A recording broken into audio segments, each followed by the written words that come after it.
जय हिंद दोस्तों।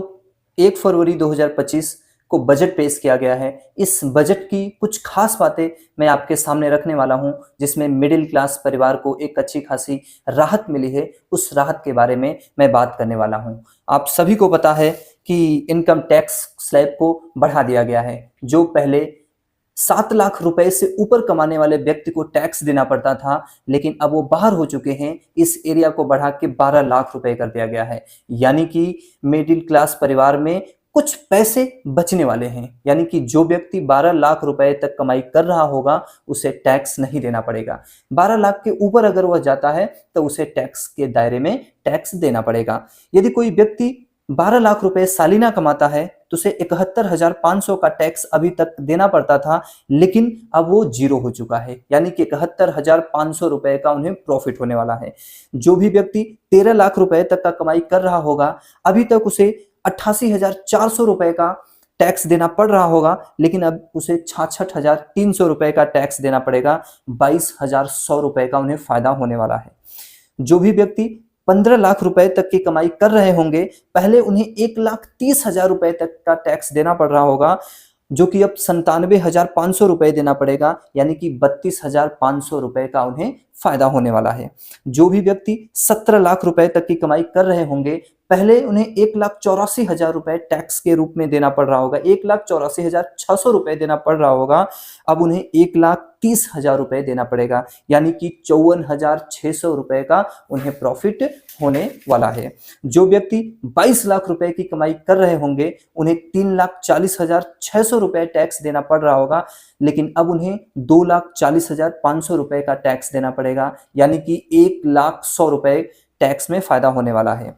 जो भी व्यक्ति 25 लाख रुपए तक की कमाई कर रहे होंगे, उन्हें 4,34,200 रुपए का टैक्स देना पड़ रहा होगा, लेकिन अब उन्हें 3,19,800 रुपए टैक्स देना पड़ेगा। यानी कि 1,14,400 रुपए का फायदा होने वाला है। टैक्स स्लैब देख लीजिए।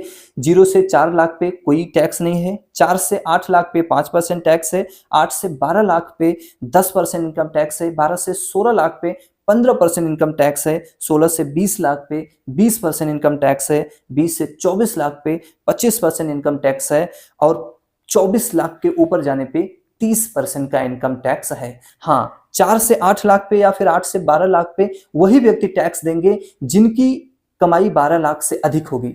यानी कि जैसे ही आप 12 लाख से अधिक होंगे, आपको 4 से 8 लाख पर भी देना होगा, 8 से 12 लाख पे भी देना होगा। जब आपकी कमाई 12 लाख से अधिक होगी, उसके पहले आपको कोई टैक्स नहीं देना होगा। ये जो टैक्स की घोषणा करी गई है, इस टैक्स से हमारे अर्थशास्त्रियों ने कुछ अच्छी बातें बताई है कि जो टैक्स स्लैब में छूट मिला है, तो मध्यम वर्गीय परिवार के पास कुछ पैसा बचेगा, तो उस पैसे से अपने इकोनॉमी को कैसे बूस्ट मिल सकती है, एक सुधार मिल सकता है, उसके बारे में हम बात करते हैं। इसका इकोनॉमी पर जबरदस्त असर हो सकता है। सबसे बड़ी बात, 12 लाख रुपए तक की आय पर कोई इनकम टैक्स नहीं है। ये सिर्फ फार्म टैक्स पेयर को राहत देने के लिए नहीं, बल्कि इससे सुस्त पड़ी अर्थव्यवस्था को भी रफ्तार मिल सकती है। अर्थशास्त्री कह रहे हैं कि भारत में डिमांड की कमी है, लोगों के पास खर्च करने के लिए ज्यादा पैसे होने चाहिए, जिससे प्रोडक्शन बढ़े और अर्थव्यवस्था में सुधार आए। अगर इस टैक्स कटौती के साथ छोटे कारोबारों को भी सही तरीके से सपोर्ट किया जाए तो अर्थव्यवस्था को जबरदस्त बढ़ावा मिल सकता है। बजट में वित्त मंत्री द्वारा किसान क्रेडिट कार्ड की लिमिट को 3 लाख रुपए से बढ़ाकर 5 लाख रुपए कर दिया गया है। इससे किसानों को सस्ता लोन पाने में मदद मिलेगी। इसे यूपीआई से भी जोड़ा जाएगा। यानी कि जो किसान क्रेडिट कार्ड को 3 लाख से 5 लाख किया गया है, इसे यूपीआई से जोड़ा जाएगा। यानी कि गूगल पे, फोन पे के माध्यम से भी जोड़ दिया जाएगा। बच्चों में वैज्ञानिक सोच में विकास के लिए स्कूलों में अटल टिंकरिंग लैब की स्थापना करी जाएगी।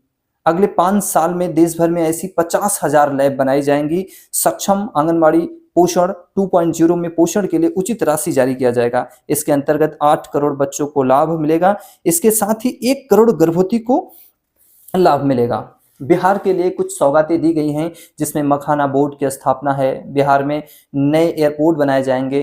पटना एयरपोर्ट का विस्तार होगा, आईआईटी पटना का विस्तार होगा, वेस्टर्न कोशी सिंचाई प्रोजेक्ट बनाए जाएंगे, नेशनल फूड टेक्नोलॉजी इंस्टीट्यूट बनाए जाएंगे। बीमा क्षेत्र में विदेशी निवेश की सीमा 74% से बढ़ाकर 100% किया जाएगा। स्ट्रीट वेंडर को आर्थिक रूप से मदद करने के लिए 30,000 रुपए का क्रेडिट कार्ड दिया जाएगा। स्ट्रीट वेंडर यानी कि जो सड़क के किनारे अपनी दुकान लगा के सामान बेचते हैं, उनको फाइनेंशियल सपोर्ट देने के लिए 30,000 रुपए का क्रेडिट कार्ड देने के लिए सरकार ने वायदा किया है। एक मिडिल क्लास परिवार के लिए एक अच्छी खबर हो सकती है, उनके टैक्स स्लैब में सुधार किया गया है, जो कि 12 लाख अब लिमिट रख दी गई है, 12 लाख के नीचे नहीं टैक्स देना है। तो इससे आप जानते हैं कि मिडिल क्लास परिवार के पास पैसा बचेगा, और जब पैसा बचेगा तो उस पैसे को खर्च करेंगे तो कुछ इकोनॉमी में सुधार देखने को मिल सकता है। ये मिडिल क्लास परिवार के लिए एक अच्छी खबर है। जय हिंद दोस्तों।